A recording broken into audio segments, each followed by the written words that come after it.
पंचायत में आपका स्वागत है। नमस्कार, आपके साथ मैं हूं साक्षी जोशी। यूपी में अवैध बूचड़खानों पर बैन के बाद अब मोदी सरकार पूरे देश में मवेशियों पर कानून ला रही है। सरकार ने बूचड़खानों के लिए मवेशियों को खरीदने और बेचने पर नोटिफिकेशन जारी कर रोक लगा दी है। अब पशुओं को खरीदने और बेचने वालों को लिखित घोषणा पत्र के जरिए बताना होगा कि उन्हें मारा नहीं जाएगा। सरकार के इस फैसले का केरल और तमिलनाडु में विरोध शुरू हो गया है।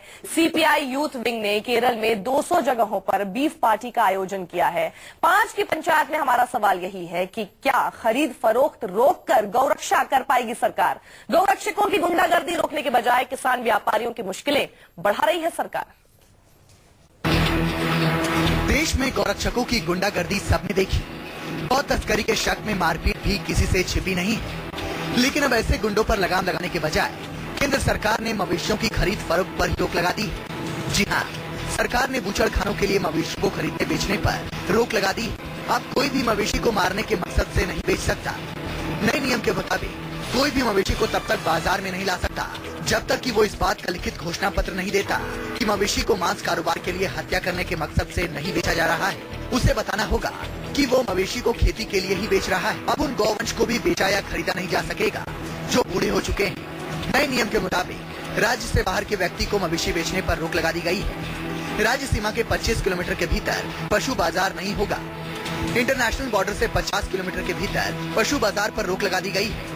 मवेशियों को जमीन से उठाने, घसीटने और मुंह बांधने पर भी पाबंदी लगा दी गई है। सरकार के इस फैसले का विरोध शुरू हो चुका है। सवाल है कि क्या खरीद फरोख्त रोककर गौरक्षा कर पाएगी सरकार, और क्या गौरक्षकों की गुंडागर्दी रोकने की जगह किसान व्यापारियों की मुश्किलें बढ़ा रही है सरकार।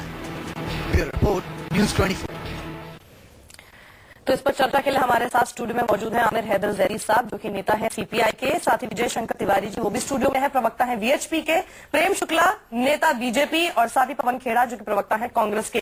प्रेम शुक्ला, क्या ये इस नए फैसले के बाद आप गौरक्षा कर पाएंगे या फिर इस नए फैसले की आड़ में अब कई सारे पहलू खान हमें नजर आने लगेंगे? देखिए, दरअसल जो है आप इस फैसले को ही पूरी तरह से सांप्रदायिक दृष्टि से देख रही हैं। सर्वोच्च न्यायालय का प्राणियों के संरक्षण और उनके कल्याण के संदर्भ में स्पष्ट निर्देश है, और प्राणियों का जो जिस तरह से बाजार चलता है वहां पर किस तरह से वैद्यकीय सुविधा दी जानी चाहिए, किस तरह साफ सफाई होनी चाहिए, किस तरह से उनके पेयजल का वहां पर प्रबंध किया जाना चाहिए, किस तरह से वहां पर जो है गर्भ वाले पशुओं की खरीद बिक्री नहीं की जानी चाहिए, घायल प्राणियों की खरीद बिक्री नहीं की जानी चाहिए। इस संदर्भ में एक प्राणी कल्याण की दृष्टि से जो अनियंत्रित और अनियमित कारोबार था उसके नियमन का एक उत्तम प्रयास किया गया है। अब उसको जो है सांप्रदायिक दृष्टि से देखकर कृपा करके इस देश में सांप्रदायिकता की आग लगाने से लोग बचें।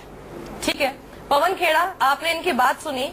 गौ रक्षा करना ही क्या इनका धर्म है? क्या किसानों की रक्षा करना नहीं है? सबका साथ सबका विकास लेकर चल रहे थे। क्या दलितों के हक की बात नहीं करनी, मुसलमानों के हक की बात नहीं? इसे किसानों का नहीं, पवन जी से जवाब ले लो ना। प्रेम जी, मैंने आपको टोका, आपने आरोप लगाने वाले प्रश्न। अरे नहीं, क्यों आरोप लगाने वाला क्या प्रश्न है? जो सबके आरोप लग रहे हैं वो भी तो मैं पूछूंगी। प्रश्नों में ही आरोप है। बिल्कुल होगा मेरे प्रश्नों में आरोप। क्या मैं क्या आपका अधिकार है? अरे मैं बिल्कुल अधिकार है मेरा, तो आप अधिकार से रोके ना। पवन जी ये जवाब दीजिए। नहीं, वो तो आप ही का अधिकार है, सरकार का कोई अधिकार नहीं। आजकल तो जो है एंकर्स के अधिकार। कोई बात नहीं सर, हमारे अधिकार आप तो कम से कम डिसाइड ना करें। पवन जी,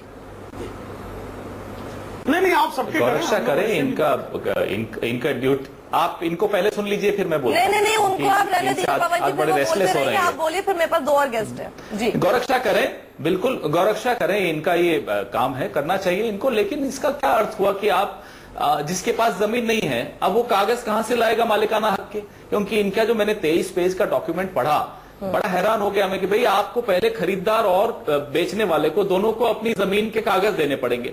इन्होंने कभी गांव में काम करके देखा है? हमने तो गांव में काम किया है साहब, 15-15 साल काम किया है।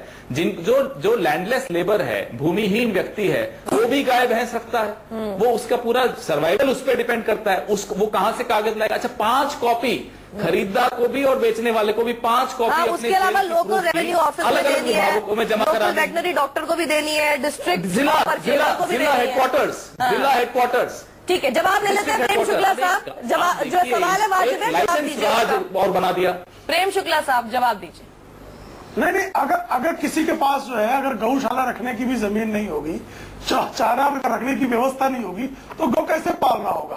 गौ तस्करी और गौ कसी जो है, या प्राणी तस्करी और प्राणी कसी करने वाले लोगों को ही आप लगता है सारे अधिकार दे दिए जाने चाहिए। तो ये प्राणियों का संरक्षण ही नहीं करना चाहिए। हमारे जो कृषि क्षेत्र में प्राणियों का संरक्षण भी आवश्यक है। हमारे यहाँ जो पर्यावरण में जिस तरह से जो है स्लॉटर हाउसेस चला के पर्यावरण का नुकसान हो रहा है, उसकी भी रक्षा हमारे लिए आवश्यक है। इसलिए जो है सिर्फ छिद्रान्वेषण करके एक अच्छे फैसले को, कल्याणकारी फैसले को सांप्रदायिक सिद्ध करना, कल्याणकारी फैसला है। देखिए साक्षी जी, ये फैसला किसान विरोधी है। साम्राज्य की जमीन होती है, इसके पास चारा रखने के पास नहीं है तो छुपेंगे। मुझे पता है कि मवेशी कैसे पाले जाते हैं। मवेशी के गोबर के लिए भी जमीन की, अरे आपको नहीं पता, हमने तो पाले हैं। जमीन कहाँ पाले? पॉलिटिकल आदमी बिजी रहते हैं, सत्ता मशीन लगाने के लिए। अरे की जमीन पे चारा होता है। आपकी तरफ में जो है, आपकी तरफ में शहर में जो है शहरीकरण करके काम नहीं किया। बात करिए, गाँव के लोग हैं, किसान के बेटे हैं, गाँव में काम किया है और गाँव में रहते थे। हमने मुझे इतना पता है कि हमें सड़कों पर जब गाय को देखते हैं तो उसकी दुर्दशा हमें दिखती है। कहीं से भी गौ रक्षा तो नहीं हो रही, और गौ रक्षा का मतलब यही नहीं है कि आप इस तरह के लॉज लेकर आते हैं, बाकी पशुपालन पर भी ध्यान देंगे। आमिर साहब, पवन जी, प्रेम जी, आप लोग ऑडियो मुझे डाउन करना। साक्षी जी, ये फैसला किसान विरोधी है, पशुपालक विरोधी है। सरकार शायद ये समझ रही है फैसला अल्पसंख्यक विरोधी है। अल्पसंख्यक को इसका कोई सरोकार नहीं है।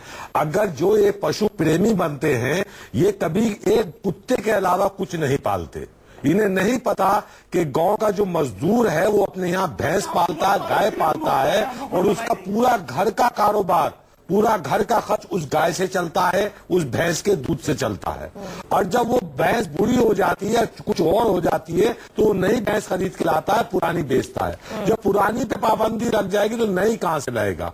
और जो गांव के घरे कह रहे हैं ना गौशाला बनाने के लिए, अब गांव में भी 50 गज के घर है, 100 गज के घर है, उन घरों में भैंस पाल के जिंदगी बसर करते हैं लोग, उस पर आप पाबंदी लगा रहे हैं। मुझे नहीं पता इसमें चमड़ा उद्योग कितना बैठेगा, मुझे नहीं पता इसमें कौन कौन से उद्योग कितने बैठेंगे, लेकिन ये सरासर गांव की अर्थव्यवस्था की कमर तोड़ने वाला फैसला है। किसान विरोधी है, पशुपालक विरोधी है। अगर सरकार ने इस फैसले को वापस नहीं लिया तो एक जन आंदोलन इस मुल्क में उठने वाला है। ये पशु पे और गाय पे सरकार नहीं आई थी, इन्होंने कहा था अच्छे दिन आने वाले हैं।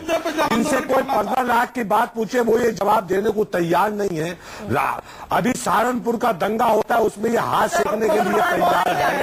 अभी गाजियाबाद के अंदर सड़क किनारे महिला के ऊपर बलात्कार हो जाता है। अगर ये कुछ साल पहले हुआ था तो पूरी बीजेपी सड़कों पर लगी। ये उससे सवाल नहीं पूछा जा सकता है। ये सिर्फ गाय पे, गाय के गोबर पे और भैंस पे राजनीति करना है।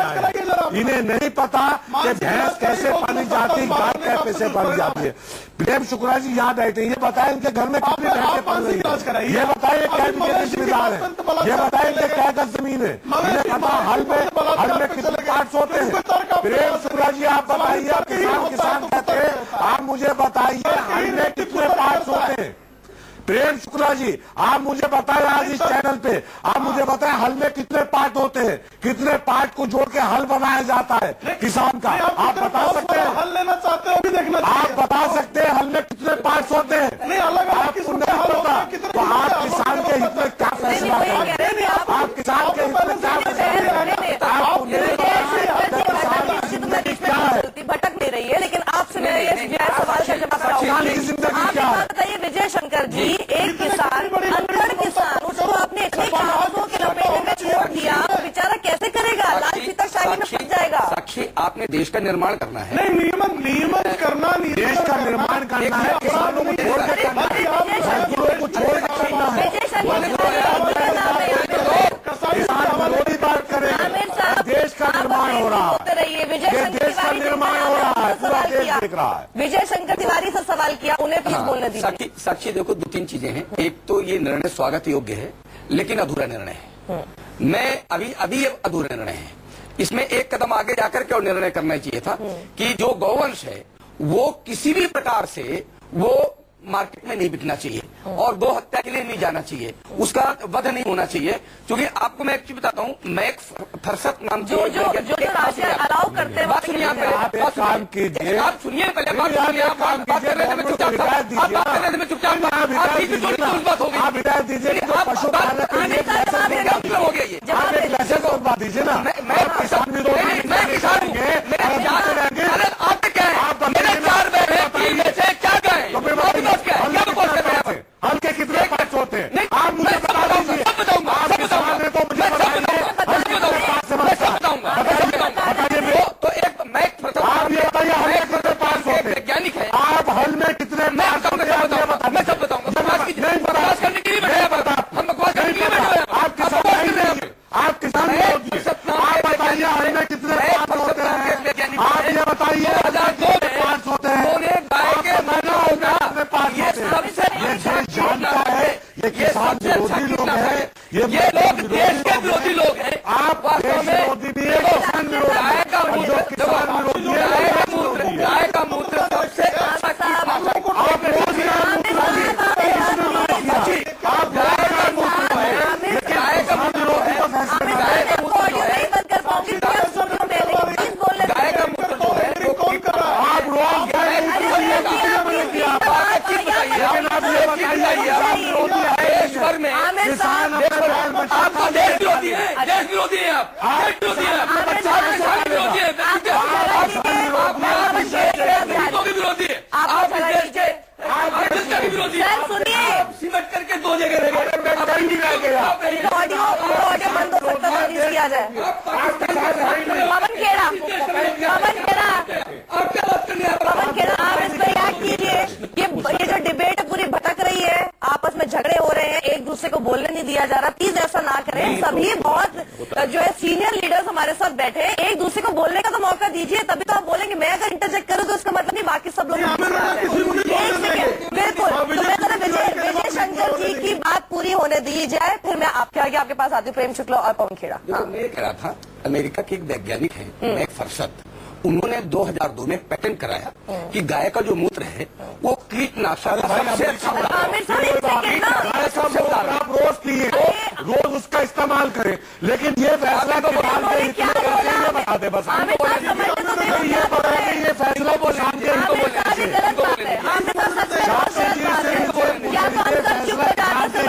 ठीक है, आपका अमेरिका जाए, जापान जाए, जर्मन जाए, कहीं भी जाए, किसान विरोधी फैसला है, बता नहीं सकते। ये अमेरिका आप भी बोलते रहिए, हम सब चुप हो जाते हैं। इतनी जमीन से बात कर रहे हैं, इनको देश का क्या पता, इनको बंगाल छूट गया, केरल छोटा सा बचा है, अपने देश को डिक्टेट कर रहे हैं आप क्या देश को डिक्टेट कर रहे हैं अपनी नीतियों के कारण। आप सिर्फ ये बात होना किसानों के बारे में सोच के इसके ऊपर डिबेट कर लीजिए ना। सब लोग बोल रहे हैं आप किसान विरोधी, आप किसान विरोधी, किसान के बारे में कोई सोच के डिबेट नहीं कर रहा। साक्षी मैं ये कह रहा था कि मैक फरसत ने 2002 में अमेरिका में पेटेंट कराया कि जो मूत्र है गाय का वो दुनिया का सबसे अच्छा कीटनाशक है। आप ये बताइए, अगर गाय छोटी है, बड़ी है, बुजुर्ग है, बूढ़ी है, दुनिया भर में कैंसर जैसे ऐसे अनाम रोग पैदा हो रहे हैं रासायनिक खादों की वजह से। अगर इस प्रकार का कीटनाशक मिलता हो गाय से मिलेगा ना, अल्टरनेट कहीं और मैन्युफैक्चर तो नहीं किया जा सकता। अगर पशु रहेगा तो इस प्रकार का लाभ मिलेगा दुनिया भैंस से नहीं मिलेगा, ऊँट से नहीं मिलेगा, ऊँट पे पाबंदी, भैंस पे पाबंदी। प्रेम शुक्ला से पूछो, प्रेम शुक्ला जो किसान है वो जब तक गाय का इस्तेमाल कर सकते हैं, दूध देती है तब तक ठीक है, जब वो बूढ़ी हो जाती है तब उसके लिए बोझ हो जाता है, वो कैसे डिस्पोज ऑफ करेंगे? कोई पैटर्न तैयार किया आप लोगों ने? देखिए, कल कोई ये तर्क देगा कि माँ आपकी जो है वो जब तक ठीक रहती है तो कसाई खाना में तो नहीं, ये तो कोई मवेशी कल कोई कह दे कुत्ता आपने पाला जवान ठीक है बुढ़ापे में काट दो, नहीं इस तरह की तर्क भी नहीं बात कीजिए ना। लॉजिक क्या करेगा वो बेचारा? वैसे ही साल भर में उसको ये नहीं पता मानसून आएगा कि नहीं आएगा, साल भर में उसको ये नहीं पता कि उसको जो पैसा पूरा मिलेगा नहीं मिलेगा। आप उसके ऊपर एक और बोझ डाल रहे हैं। आप एक पैटर्न लेकर आइए ना।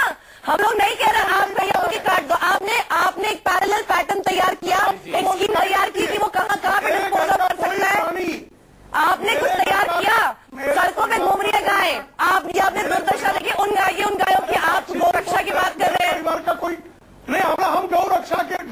संरक्षण और मवेशी संरक्षण की बात कर रहे हैं। पवन खेड़ा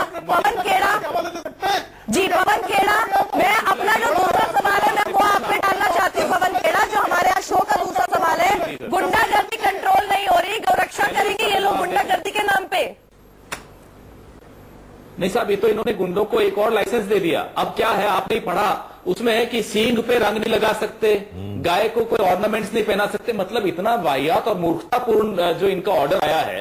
हंसी आती, पोंगल कैसे मनाएगा केरला? केरला को ये हिंदुस्तान का हिस्सा ही नहीं मानते। नहीं वो चले वो आगे मैं इनसे पूछता हूँ, गोवा मीट कॉम्प्लेक्स कब बंद हो रहा है? तारीख चले गहने नहीं बनाने से किसान को फर्क नहीं पड़ता। देखिए पवन खेड़ा जी, हम अगर किसान के की बात कर रहे हैं, बात ये नहीं है सब गहने नहीं पहनेगी गाय या फिर भैंस तो फिर किसान को क्यों फर्क पड़ेगा? केरला का भी कल्चर है, वो पोंगल मनाते हैं। ठीक है, कल्चर है। कुछ सोचकर तो बनाए, कुछ बिना सोचे नागपुर से सुनकर, जो भी कहीं से सुनकर बनाए जाते हैं। गोवा मीट कॉम्प्लेक्स बंद करके दिखाते हैं, आप तारीख बता दें। ठीक है, सवाल का जवाब प्रेम शुक्ला। गोवा में कैसे बंद कराएंगे? हत्या होती है और रोज कटते हैं, रोज। गोवा में कैसे बंद कराएंगे? इटली से पूछकर गोवंश कटे जाइए, चाहते कानून बने। आपके इटली से पूछना चाहते हैं, कोई तर्क नहीं है, इटली चले गए बिना वीजा के, इटली चले जाते हैं। भारत से पूछकर बनेगा? प्रेम जी, भारत का हिस्सा है। प्रेम जी, देखिए जब तर्क नहीं खत्म हो जाते ना तब यही सब इश्यूज आते हैं। आप सवाल का जवाब दीजिए, कानून नहीं बने। आप सवाल का जवाब दीजिए ना। जरा उनको चुप तो कराइए। अरे पवन खेड़ा को चुप तो कराइए।